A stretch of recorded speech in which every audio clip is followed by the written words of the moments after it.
Hey, Allison Russell's here. Hi, Adam. How are you? I'm so well, and I'm so happy to be here in beautiful, sunny Toronto during FIFA frenzy. Isn't that cool? Are you right into It's so FIFA? cool. It's so cool. Listen, I'm so ignorant about it, but my kid played soccer for a little while, football, as Europeans would say, and she loved it, and now she's a softballer. But it's fun, it's just joyful to see people so happy. Yeah. And in the street and dancing and impromptu, like Brazil won the other night, and so little Portugal was also going wild. I don't know, it was just sweet. Yeah, like I was watching Germany Curacao yesterday, which huge mismatch and was what it was. Curacao fans going ballistic, just having a great time, loving that they were even there. Exactly. It's awesome to see so many like different cultures and stuff coming together and then playing a game and having a good time. I never understand what the referees are doing though. What language are they speaking? I know. I'm so ignorant about. I never understand the calls and all of that. But I do think there's something so equalizing about soccer/European football, where you don't have to have money to play it, right? Yes. Like hockey, you have to have money for all the gear. And, Absolutely. And we have, wonderful philanthropists who help support kids to do that who wouldn't otherwise be able to do it. But soccer, you don't need any of it. Yeah. You just need, and in fact, the people that learn barefoot in the sand end up having an advantage. Yeah, it's unbelievable. Yeah. So the World Cup is here, which is awesome. You're here as well. And I do a million of these interviews. I get to chat with people all the time. It's a very wonderful part of my life. I love it. I love like hearing from artists and how they got to where they are and stuff. I rarely find myself overwhelmed. I was a little overwhelmed just going through the world of Allison Russell. You're just such an impressive person with so many amazing connections to these people and the audience and songs. And I guess the first question, why are you so awesome? I know. I feel like I've been incredibly lucky to come up in the Canadian alternative folk scene, basically, where that's where I met everybody. Like I met Brandy Carlisle, I met Ani DeFranco, and those connections then led to meeting Mavis Staples and Hosier and all the people that I've worked with, and Annie Lennox and Sarah McLachlan. I met Sarah McLachlan through Brandy Carlisle, and I met Brandy Carlisle at the Edmonton Folk Fest. So it's like just being like a nerdy folkie and doing my weird nerdy folkie thing for long enough. Then people started to think it was cool and invite me places and ask me to collaborate with them. Well, it's worked out really, really well. I heard a Brandy Carlisle story the other day, actually. Marcus Mumford from Mumford Says, he's like, she just called me. She said, I had a dream about a song and it just seemed like a Mumford song. So I'll send you the lyrics. I love that. I love that. I love Marcus too. He's such a gem. Like in Joni's band. So we're both in Joni's band, and in Joni's band, he's the drummer, right? And he sings like one song, but he's mostly the drummer. And in Joni's band, I'm the clarinetist and I sing backups. So it's, Brandy invited us both into that magic circle. That's amazing. Yeah. Unbelievable. Yeah. And the inspiration you must get from just being around all these other people, it's right? incredible. And it's been so beautiful to watch the way it has helped Joni in her healing journey, just to be surrounded by younger artists who her songs are part of our DNA. Absolutely. They are part of, they're formative to us as writers, as artists, and it brings her joy to just be in circle. Like Joni jams at her house will go on till like 4 a.m. Joni's a party animal.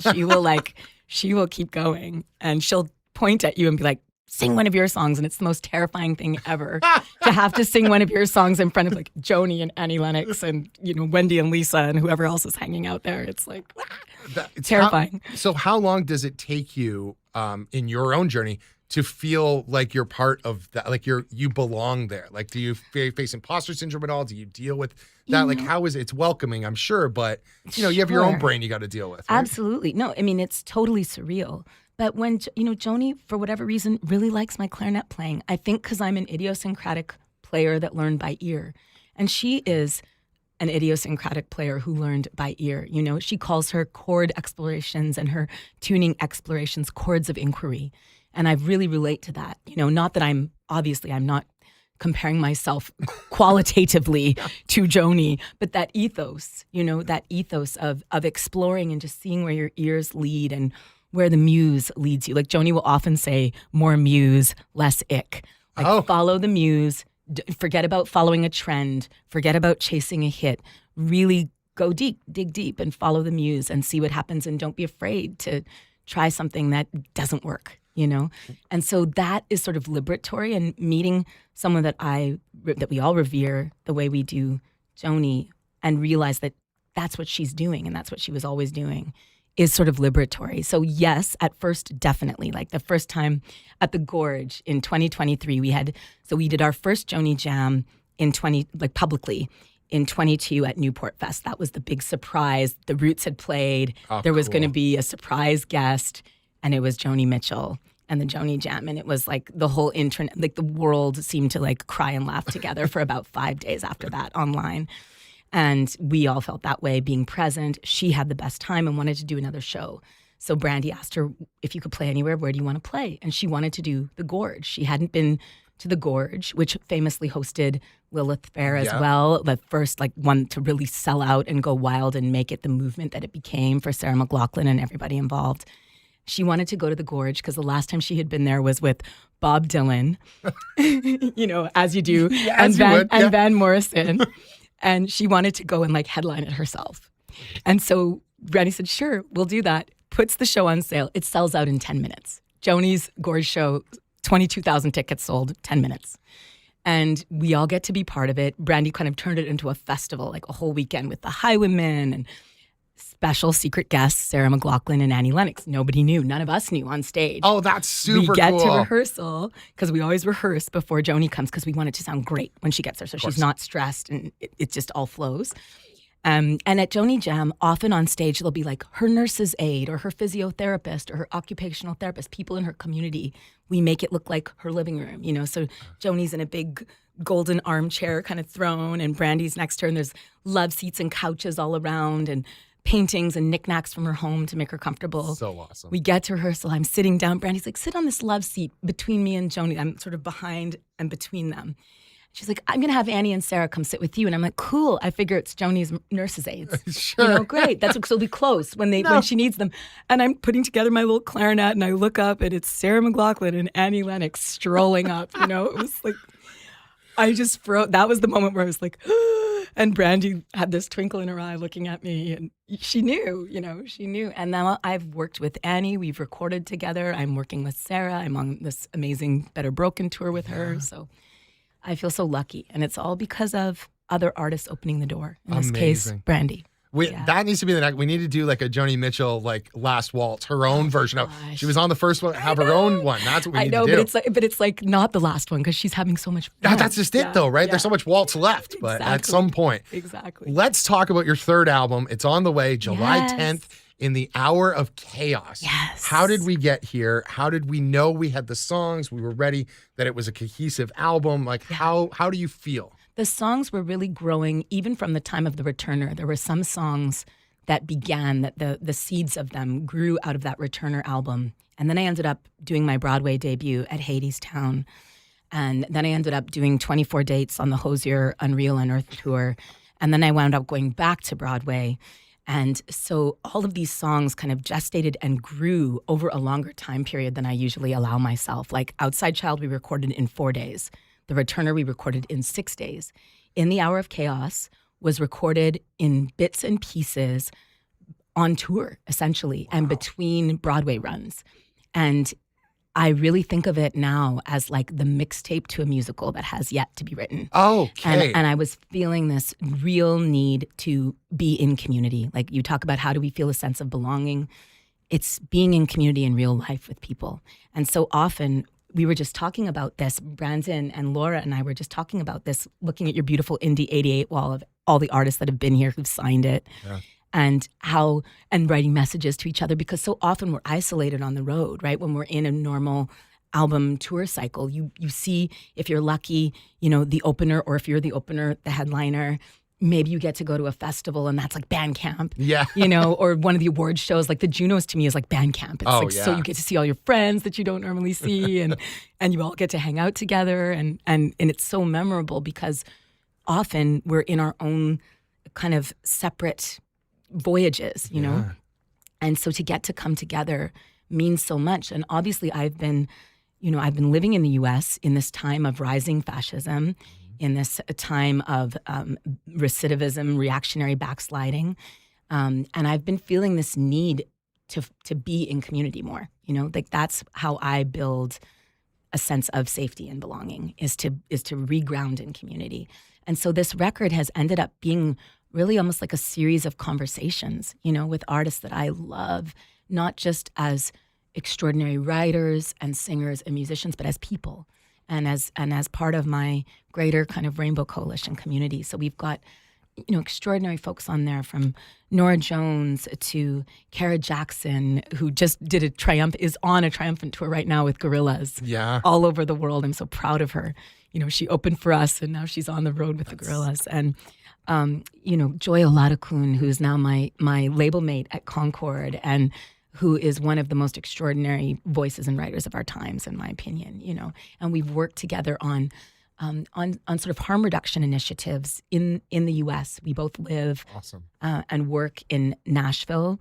I come back and forth to Canada, but my partner and I went there to try to get more work as songwriters, and we feel called to be part of solutions there, and I don't know, I just feel so lucky to be in community with the artists that I'm in community with, and I wanted to celebrate that, and they all said yes. So there's a lot of just beautiful duets and conversations on this record, musically. Like communities, I think the perfect way to describe it. When you look at the track listing and the artists that are involved in the whole thing, it feels like people were there, they were communicating, we're creating the world we want to live in, right? You got to create the world you want. You have to imagine it. Absolutely. I think we get really trapped. I see it online. I see it in our lives. We get trapped in this kind of negativity bias loop where we go into cycles of outrage and repudiation, and we spend all our energy on outrage and repudiation, and there's certainly plenty to be outraged about, but it kind of diffuses our energy, and it means that we then can't form collective power to make change, you know? Apathy is really easy for people to fall into. Easy to fall into, in despair and hopelessness and depression. I think a lot of people are just depressed, and who can blame them if you're only online? Because that's Marsha McLuhan, our beautiful Canadian philosopher, talked about this, right? How the medium is the message. And that online world is a funhouse mirror. Like, we have to get back out into the world and do things in real life together to really get a better perspective. And that's what yesterday, walking around the city, seeing everybody out in the streets, seeing people watch games collectively at a bar or a restaurant outside in the street, those are third spaces that we need. Yeah. And it made me so happy to see it. It is nice to see people starting to get back towards it. I saw a thing the other day that was literally about how in surveys they've been doing, people are meeting partners in real life and not on apps. I love that. For the first time in years, that has out trending the other one. And it's amazing. Like, get out, and especially with music. It's so healing. It's so... Literally. The community staking. Yeah, it's just fantastic. And you have so many artists on there, but the Explore Pop Choir, I think we have That's my daughter's school. A very cool connection. Multi-generational. I will never... That was maybe the most joyful day in the studio ever. So that day,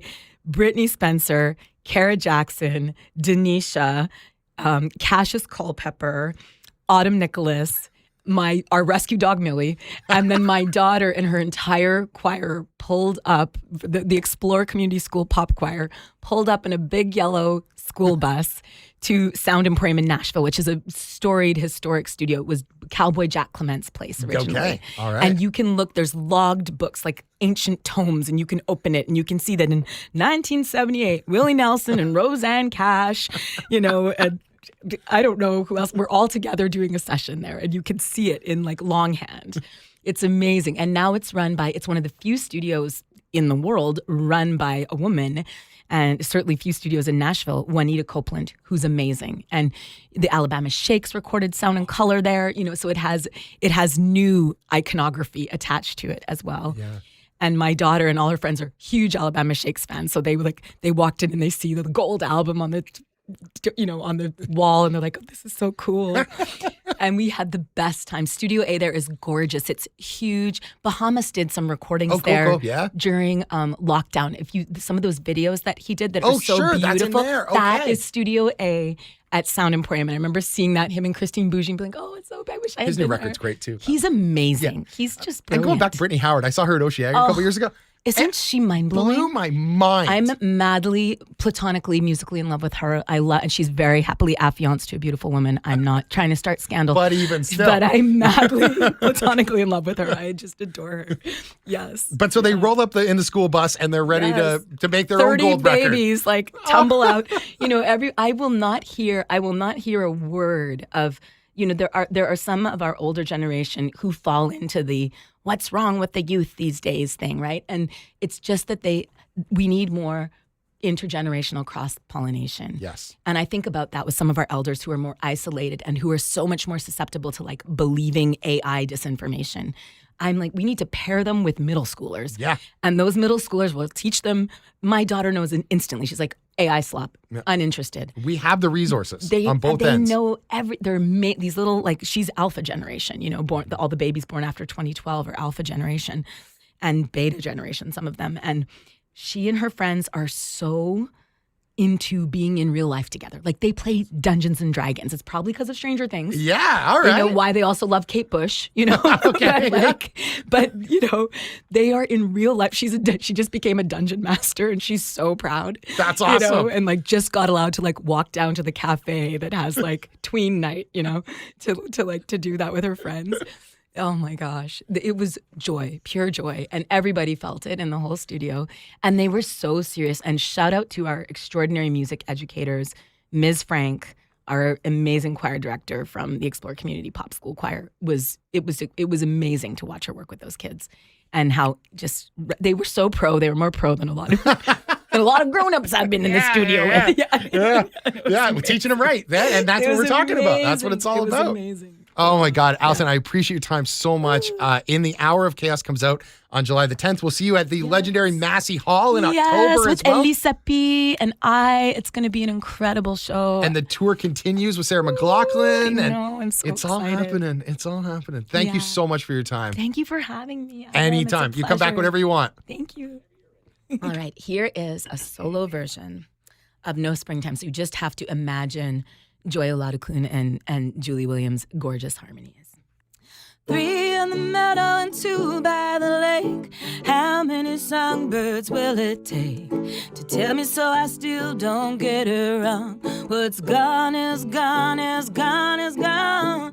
5 silhouettes on a telephone pole, 1 outside your bedroom window. You don't know what you thought you knew. There's no springtime in the blue.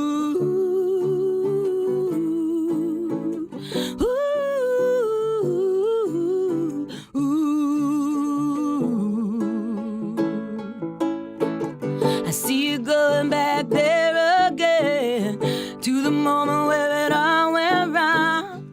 Rubbing naked on the highway wreck, and then you see your own body lying on the ground. And now you're looping and you're looping and you're looping. It feels like you're never gonna break on through. I'll never cast that stone on you, 'cause oh my God, I do it too. 7 in the woods, 4 by the river. How many magpies spell forever? Tell me so we don't get it wrong. What's gone is gone, is gone, is gone. 9 black lotus floating on the pond, 8 violets on a midnight lawn. We don't know what we thought we knew. There's no springtime in the blue.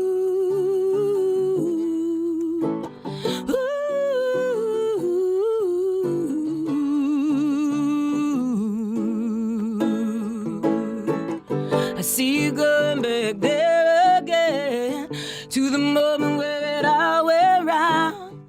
Rubbing naked on the highway wreck, and then you see your own body lying on the ground. And now you're looping and you're looping and you're looping. It feels like you're never gonna break on through. I'll never cast that stone on you, 'cause oh my God, I do it too.